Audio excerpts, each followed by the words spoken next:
안녕하세요. 실전경매의 달인 박 소장입니다. 자, 여러분 오늘부터 저와 함께 소액자금으로 노후보장 프로젝트를 시작해 보겠습니다. 경매로 돈을 벌고 싶으시죠? 그렇다면 제가 가진 20년 경영 노하우를 전부 공개하겠습니다. 자, 네, 안녕하세요.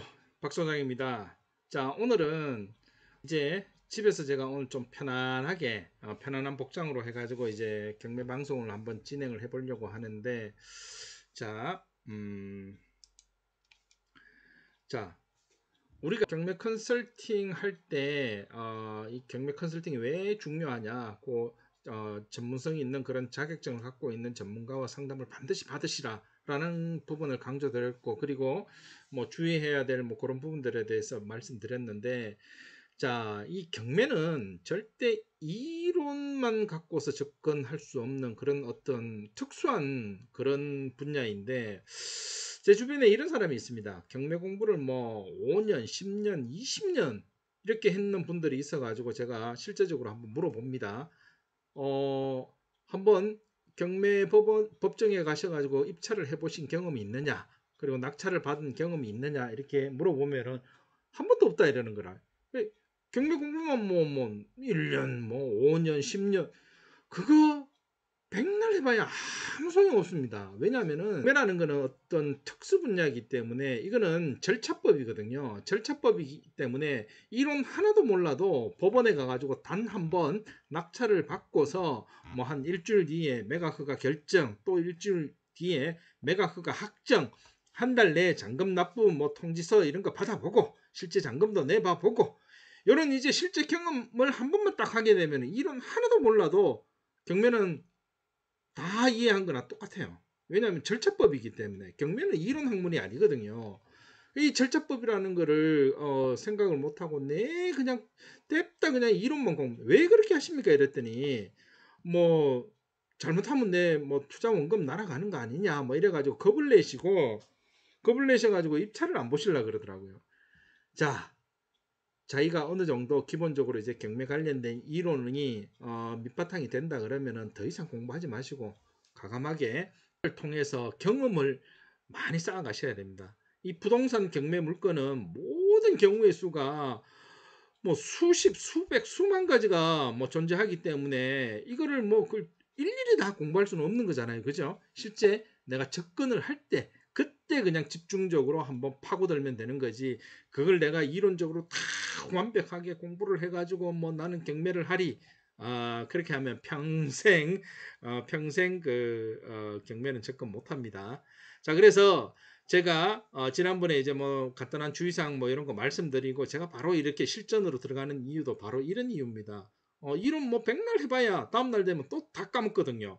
이런 실제 물건, 그리고 내가 정말 괜찮은 게 있다 그러면 한번 입찰을 통해가 경험을 해 봐야만, 그래서 이제 또 다른 부동산에 접근할 수 있는 그런 기회가 생기는 거지, 이론만 해가지고는 저는 비춥니다. 자, 제가 소액 자금으로 노후 보장 프로젝트를 진행을 한다라고 했는데, 자, 제가 요 위에를 한번 보여드릴게요.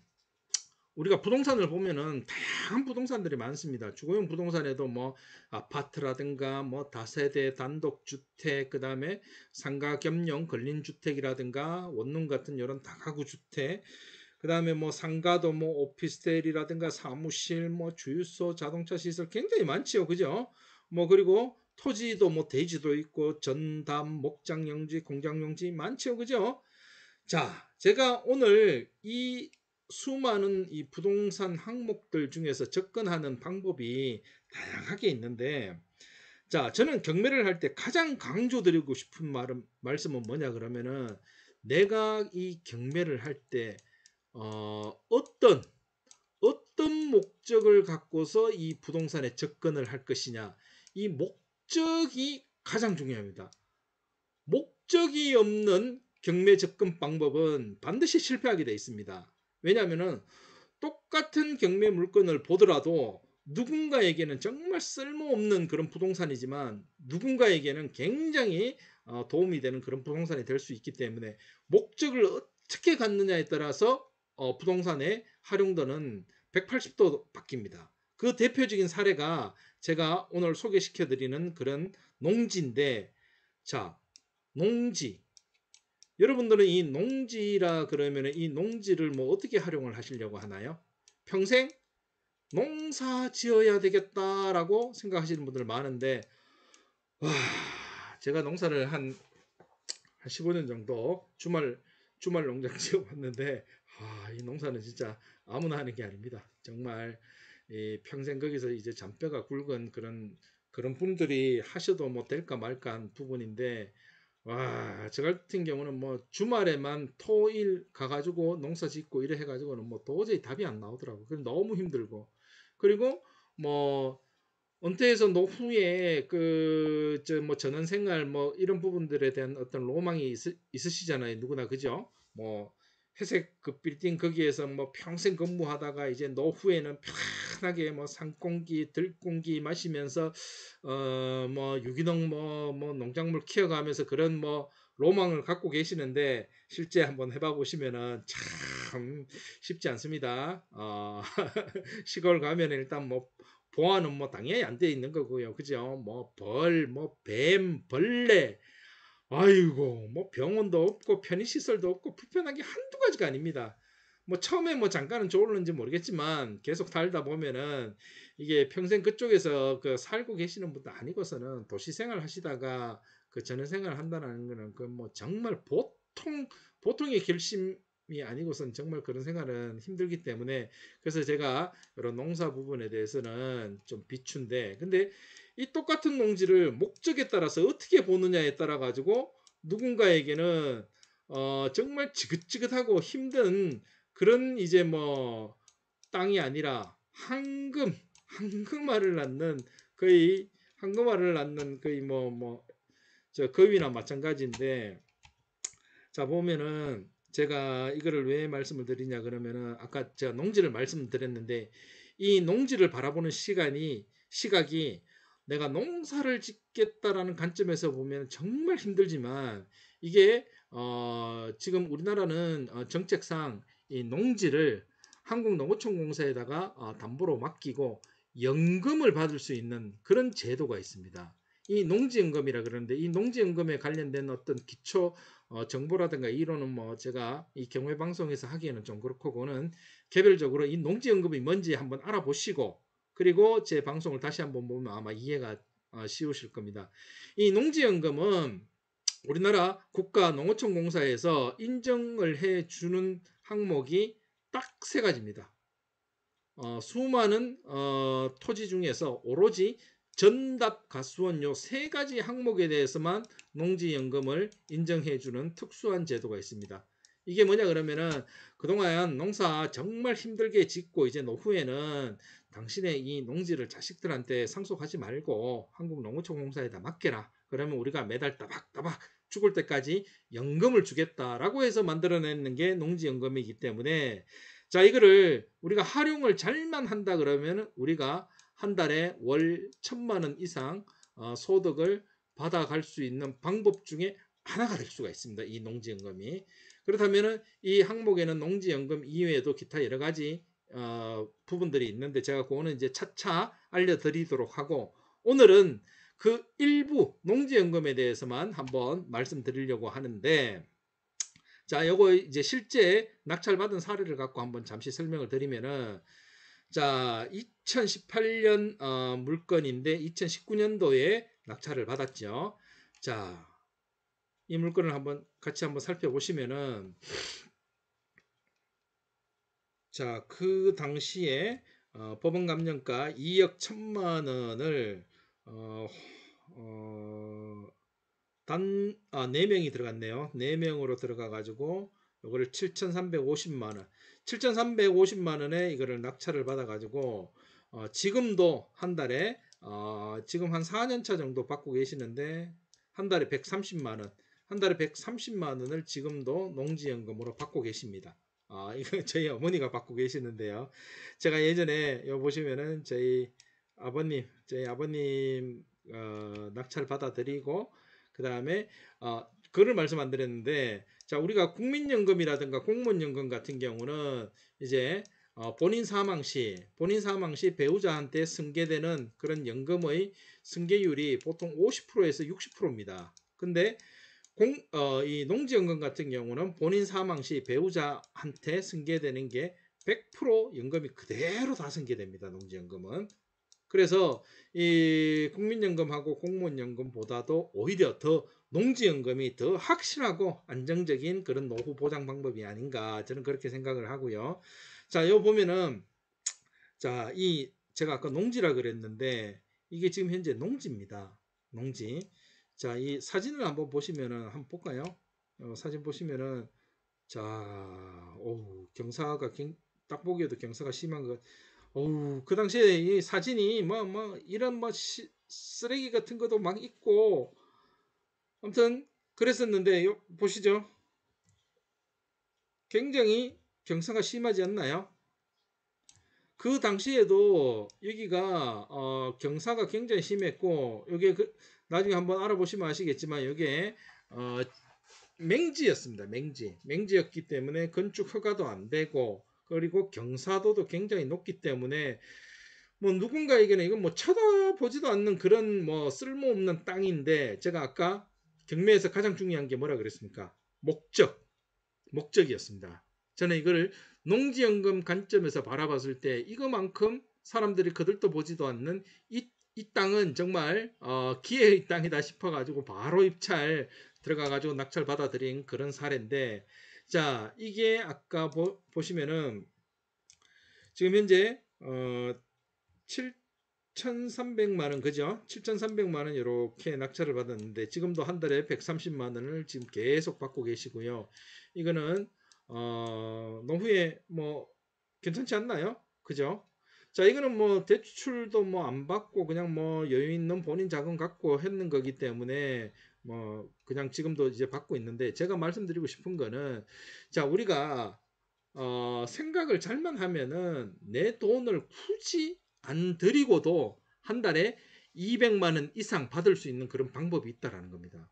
경우에 따라서는 내 돈 투자 자체가 하나도 안 들어가는 그런 경우도 발생이 되는데 자 투자가 하나도 안 되고 한 달에 200만 원 이상의 죽을 때까지 내가 죽고 또 배우자한테 승계가 돼가지고 그 배우자도 죽을 때까지 계속 이걸 200만 원 이상 받을 수 있는 그런 방법이 있다 그러면 하셔야 되겠습니까? 안 하셔야 되겠습니까? 그런 방법이 존재합니다. 모르는 분들이 많기 때문에 우리 박 소장은 아직 나이가 안 돼가지고 제가 요거는 그냥 나중에 하기 위한 방법만 세팅을 해놔놨고요. 이런 방법을 잠깐 소개시켜 드리면은 자, 제가 실제 낙찰된 사례를 갖고서 성공 사례를 갖고서 일단 말씀을 드렸는데 제가 아까 농지연금 같은 경우는 지목이 전, 답, 가수원 요 세 가지 항목만 가능하다 그랬잖아요. 그죠? 자, 실제 이런 농지가 예를 들어서 우리가 법원 감정가가 뭐 한 9억 정도 법원 감정가는 9억인데 3억 가까이 저 떨어진 그런 뭐 농지가 있다면은 우리 뭐 웬만하면 해야 안 되겠습니까? 그죠? 근데 그런 물건들이 과연 실제 있겠느냐? 한번 저랑 한번 살펴보겠습니다. 있습니다. 자, 제가 그러면 한번 찍어 볼게요. 아까 농지연금의 대상은 반드시 전답 가수원이라 그랬습니다. 전답 가수원인데 제가 전국 전체적으로 한번 다 조회를 한번 해봐 볼게요. 뭐 한 50% 정도 떨어진 이 물건을 찾아보면은 왜 한 건, 세 건밖에 없지? 다시 한번 조회해 봐 볼게요. 자, 다시 한번 저와 함께 전답 가수원. 전답 가수원이 우리나라 전체적으로 지금 현재 한 4,300건이 있네요.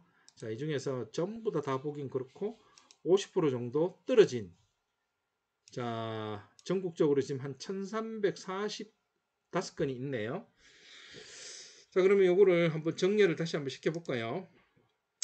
자, 보시면은 자, 뭐 감정가가 지금 뭐 가장 높은 게 지금 한 111억 정도 되네요. 이거는 우리가 접근하기 너무 힘든 거니까 자, 쭉 넘어가 가지고 한 여기서부터 한번 볼까요?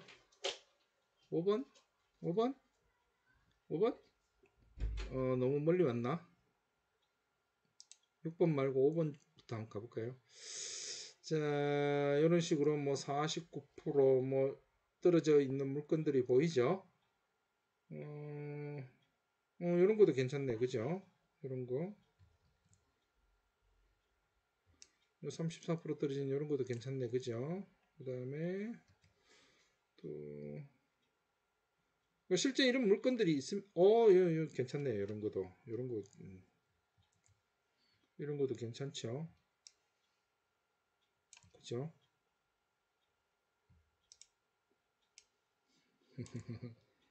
괜찮습니다. 자, 우리가 농지연금을 신청을 하게 되면 통상적으로 법원 감정가 어, 법원 감정가가 아니라 감정가의 90%와 개별 공시지가의 100% 중에서 큰 금액을 내가 농지연금으로 신청을 할 수가 있는데, 근데 법원 감정가와 농어촌공사의 감정가는 약간 좀 차이는 있습니다. 왜냐하면은 농어촌공사에서는 아무래도 연금을 주는 입장이고 이러다 보니까 조금 이걸 다시 좀 보수적으로 다시 재조정을 합니다. 그렇기 때문에 뭐 보수적으로 뭐 한다 하더라도 11억 3천인데 11억에 통상적으로 한 뭐 80%만 한다 하더라도 뭐 8억 8천, 그죠? 거의 9억 가까이가 되는데, 자, 우리가 이런 식으로 감정가 9억을 내가 농어촌공사에다가 농지연금을 신청을 하게 되면은, 그러면은 농어촌공사에서는 내가 요 2억 9,500짜리를 예를 들어서 뭐 3억에 낙찰받았다 그러면은, 낙찰받은 요 3억에 대해서 농지연금을 산정을 해주는 것이 아니라 바로 실제 감정가 이거를 갖고서 감정을 해서 연금을 주는 부분이기 때문에, 그래서 굉장히 메리트가 있잖아요, 그죠? 그래서 예를 들어서 이런 게 있어요. 9억짜리를 내가 2년 뒤에, 예전에는 낙찰받자마자 바로 이제 연금 바로 신청할 수가 있었는데 이제는 법이 좀 바뀌었어, 그죠? 2년 후에나 이제 신청을 할 수가 있는데, 근데 어쨌거나 요거를 이제 농지연금 신청을 하게 되면은 우리가 뭐 9억이다. 내가 3억에 뭐 감정가 9억을 내가 3억에 낙찰을 받았다 그러면은, 우리가 농어촌공사에 2년 뒤에 연금을 신청을 하면서 뭐 종신연금 방식이라든가 전후 후박형 뭐 여러 가지 방법들도 있지만은 저 같은 경우는 뭐 예를 들어서 그런 방법보다는 30% 중도 인출형 기능으로 하게 되면은, 감정가는 9억인데 이걸 30% 중도 인출용으로 신청하게 되면은 2억 7천만 원을 내가 중도 인출을 하게 되면은 어떻게 보면 남아 있는 금액이 6억 3천만 원이 남아 있나요? 2억 7천을 중도 인출을 했으니까. 그러면 순수하게 내가 투자된 금액은 2억 7천을 빼내 갔으니까 내가 3억에 낙찰 받았다 그러면은 3천만 원 투자됐네. 그죠? 3천만 원 투자를 하고서 6억 3천만 원에 대해서 내가 죽을 때까지 농지연금을 신청을 하게 되면은 거의 65세 기준으로 해가지고 한 2 30만 원 정도 나올 겁니다. 200, 30만 원. 자, 그러면은 본인이 사망을 하고 나중에 죽게 되면은 배우자가 이걸 또 그대로 다 승계를 합니다. 그러면 이 배우자가 또 사망을 하게 되면은 뭐 200살, 300살까지 살아도 이거는 죽을 때까지 계속 나오는 부분이기 때문에 메리트가 있죠. 자, 그러면은 한번 또 뭐 이런 물건들을 보면은 아까 이런 것도 있었죠, 그죠? 전국적으로 아마 이런 물건들이 많을 겁니다. 제가 완전히 뭐 다 찾아보지는 않았지만 이런 것도 있네요. 오, 오늘 제가 바로 지금 뭐 방송하면서 지금 바로 지금 물건을 찾아 뭐 조회하고 이러다 보니까 그러는데, 자, 아무튼 이런 것도 이런 거는 뭐 굉장히 메리트 있죠. 11억이 지금 2억 6천까지 떨어졌으니까, 그죠? 괜찮네요. 이런 물건들이 전국에 많습니다. 제가 뭐 사실 거짓말 여기도 있네, 그죠? 여기도 있네, 그죠? 이런 게 제가 말씀드린 게 거짓말이 아니라 실제 진행되고 있는 물건이기 때문에 많습니다. 전국적으로 이렇게. 자, 이런 제가 뭐 여기도 있네. 오우, 이뭐 여러분들 덕분에 오늘 저도 좋은 물건들 많이 보게 되는데, 이런 것도 괜찮죠? 거의 뭐 10억짜리가 1억 6천5백까지 떨어졌는 거 괜찮죠, 요거? 그래서 이런 물건들이 지금 현재 실제적으로 많이 전국적으로 있기 때문에 우리가 잘만 활용하면은 우리 노후에 사실 편안하게 한 달에 월 1,000만 원, 월 1,000만 원 이상 받을 수 있는 방법이 있으면 좋잖아요, 그죠? 그래서 오늘은 그 첫 번째 이 농지연금에 대해서 한번 말씀을 드렸는데 이 1,000만 원 이상 받기 위한 그 중에서 뭐 농지연금 이외에도 뭐 또 다른 방법이 있는데 이 시간에는 다음에 또 제가 다른 방법적으로 또 접근하는 방법에 대해서 말씀드리고 우선은 뭐 한 개라도 자세히 또 뭐 알려면은 제가 오늘은 간단하게 뭐 농지연금을 통해서 우리가 노후를 보장할 수 있는 방법이 있다라고 해가 일단은 방법을 제가 제시를 해드린 거고 제가 다음 경매 방송 때는 이런 식으로 이제 실제 물건들을 한번 찾아가지고 여러분들하고 같이 실제 물건을 한번 어떻게 접근을 해가 할 거냐 이렇게 뭐 실제 물건 사례들도 제가 한번 소개시켜 드리고 할 테니까 아무튼 박 소장 믿고 따라오시면은 아마 음, 평범한 그런 노후보다는 남들보다 여유 있고 그런 뭐 삶을 살 수 있지 않을까 제 나름대로는 생각을 하니까 저 믿고 열심히 따라와 준다면은 제가 좋은 물건도 추천해 드리고 그리고 혹시 상담 신청을 하신다 그러면은 제가 성심성의껏 답변도 해 드리고 여러분 재산이 불려 나갈 수 있도록 제가 최대한 도와드리겠습니다. 감사합니다. 오늘은 여기까지 방송하는 걸로 하고 다음에 제가 또 좋은 물건 들고 또 다시 찾아오겠습니다. 감사합니다.